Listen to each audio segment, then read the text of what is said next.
My name is Gabrielle, and we're here today with Maureen. So, Maureen, what exactly is your role not today or this weekend at CodeMash? I am a session speaker. My background actually is not coding. Okay. I am not a techno person. I am not computer literate. My background actually is engineering, but in a different type of engineering. Okay. And I used to work for NASA, not far from here in Cleveland. And left there, raised a couple of kids, and then decided to get into training and speaking. Who'd have thought? Engineers speaking? So what are the topics of your talks? One of the topics that I'm speaking on, my two sessions are tomorrow morning back to back, and I can't remember which one is first. One is on building confidence. When I worked at NASA, I was an engineer doing a lot of propulsion research. And as a female in a male-dominated world, which I'm looking around here, a lot of guys. So there's a lot of women I think that could really relate to this. I would walk into work every day and I'd think, oh my gosh, they think I'm smarter than I really am. I don't know what I'm doing. They think I do, and they're going to figure out in a minute that I am faking it. It's called the Imposter Syndrome. And I figured out a way for me to eventually get over it. And I still hear the voice in my head, but I turn the volume down. So my session tomorrow is about how to turn down that volume of the imposter. And then my other session is on presentation skills. I mean, I would bet, haven't you been in meetings where you thought, oh, this is like so boring? Yeah, I can help them. So that's good. So I guess, what is your motivation behind helping people? I guess your first talk that you talked about was mainly for women, and your second talk kind of just presentation skills in general. So what is your motivation for reaching out to these people and wanting to give these talks? That's a great question, because actually that imposter syndrome doesn't just affect women. The more men that I talk to, I hear this chorus of, oh my gosh, me too. And I have found that it is a universal malady. We process it differently, men and women process it differently, but the techniques that I have work well for both.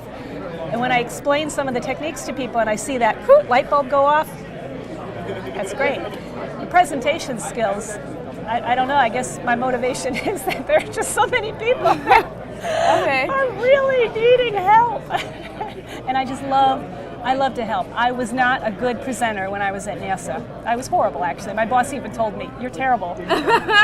Wow. And now I'm not so bad. So there's a way to get better, and I want to help people do that. So at Microsoft, I have two questions. The first question is, at Microsoft, I'm technically a mock. So it's Microsoft Academy of Collegiate Hires. So we got hired straight out of college, and we're new. So we tend to have that issue where, they think we're smarter than we are. I mean, we're at Microsoft, it's a lot of pressure. Yeah. So I guess, what would be your advice to us as mocks going into a bunch of different departments and being completely new and wondering, like, wow, this is a lot of pressure, I have to be great? Yeah, there's two things I'll tell you. First is that you're not alone. Everybody, I bet, not everybody, 90% of the people walking around are having that same voice in their head. And sometimes all we need to do is just verbalize it. Because if I say it and then you say, oh, me too, like boom, like we are connected, and it diffuses the fear. The second thing is to know beyond a shadow of a doubt that your skills, your ability, your background, your work, your accomplishments mean something. And you did it. Nobody else did it. And nobody can take that away from you, except you. And you've got to stop taking that away from yourself.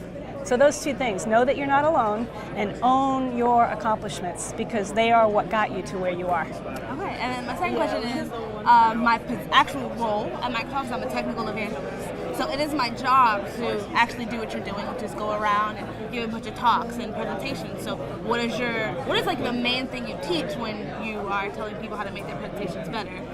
There's going to be a lot of technical evangelists watching this, so it's great for everybody. I bet you have a lot of stories. Not yet, just got here, but I'm sure a lot of people do. You know what? You do.